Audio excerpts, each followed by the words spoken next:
السلام عليكم حبايبي الحلوين، عاملين ايه؟ يا رب تكونوا كلكم بألف خير يا رب. وحشتوني جدا جدا جدا.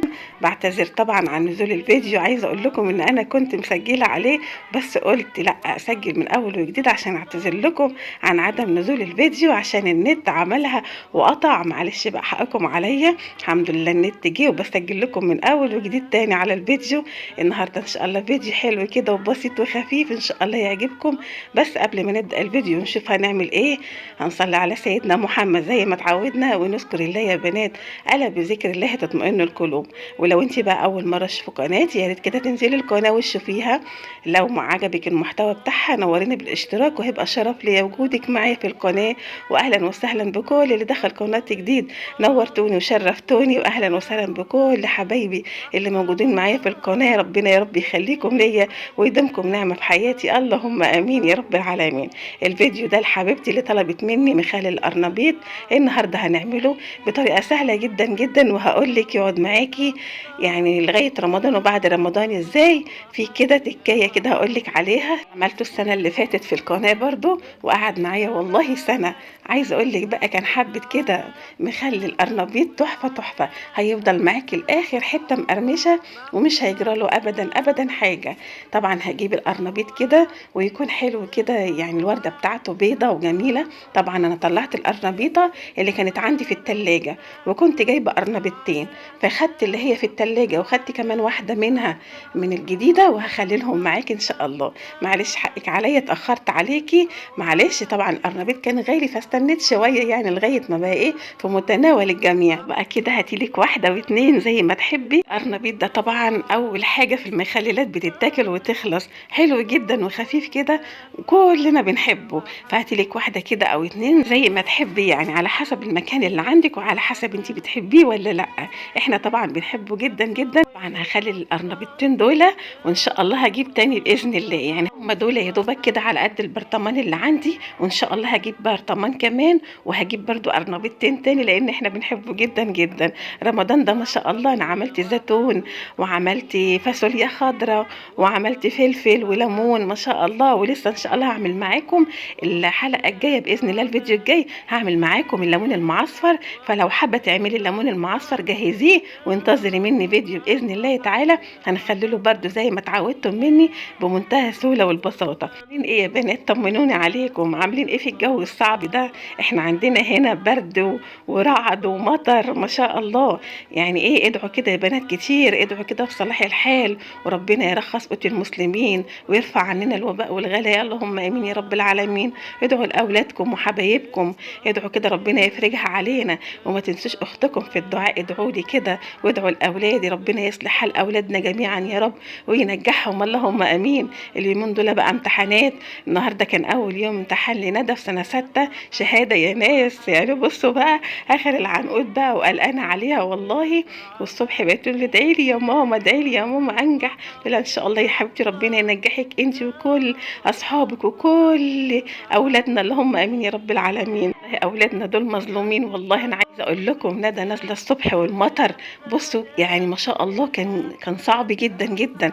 بس هنعمل ايه بقى، امتحانات. يعني لو هو يوم عادي هنقول عادي هنقعدهم، لكن طبعا ده امتحانات مفيهاش هزار يعني. فربنا يا رب يوفقهم ان شاء الله جميعا، فرح كده قلوبنا بيهم، اللهم امين يا رب العالمين. طبعا قطعت كده القرنبيط كله وخدته وغسلته. اوعي ما تغسلهوش، لازم تغسليه.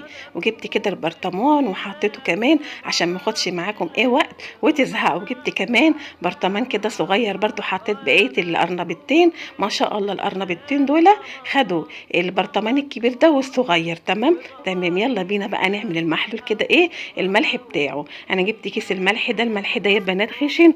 وجبت كده انا مقشره توم، طبعا يعني على طول ببقى حاطه توم متفصص كده في التلاجة. خدت كده حبه حلوين.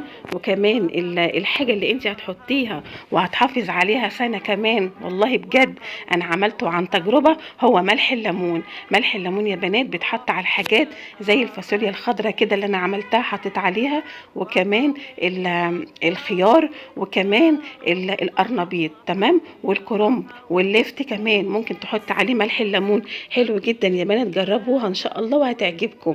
وقولوا لي برده اما تفتحوا كده عليه وتلاقوه حلو كده وجميل، قولوا لي اللي احنا عملناه بطريقتك وطلع حلو. بنات قبل ما بقول على اي حاجه والله بامانه ببقى مجرباها مره واتنين وتلاته.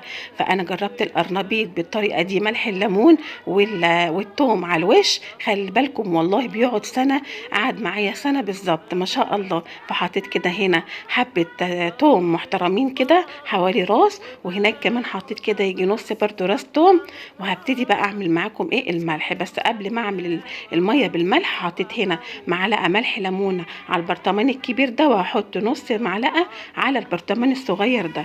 ما تحطيش كتير زي ما قلت لي كده، معلقه واحده لو الكميه كتير، ونص معلقه لو الكميه صغيره. خلاص كده غسلت القرنبيط وحطيته في البرطمان، وهركنهم كده على جنب. وهجيب ميه، سواء ميه مغليه وسيبيها تبرد خالص خالص، او ميه من الفلتر زي ما انا عملت كده. الميه اللي عندي دي من الفلتر. بينا بقى نقول الملح قد ايه. الحقيقه بنات كوبايه الميه عليها معلقه ملح تمام، ولتر الميه عليه كيس ملح. يعني كوبايه، يعني لتر الميه عليه كوبايه، ومعلقه الميه عليها معلقه ملح. تمام يا بنات كده، حفظتم ولا لا؟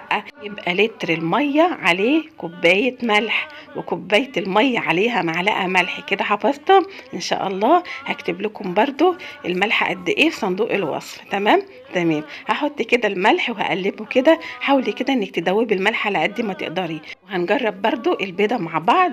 نحط البيضه في الملح كده ونشوف. انا هعمل معاكم كده طريقتين. هنشوف الاول قبل ما ادوب الملح كده خالص، هنشوف البيضه هتطلع على الوش ولا لا. طبعا البيضه مش هتطلع على الوش، سبحان الله. حاجات زمان يا بنات، والناس بتوع زمان دول كلامهم حقيقي. وبصوا 100% بصراحه. يعني البيضه الملح لسه ما دوبتوش، فالطبيعي ان لسه الملح مش مظبوط. تمام. فشوف بقى ايه، اول ما نقلب الملح كله البيضه هتبقى عايمه على الوش ولا لا.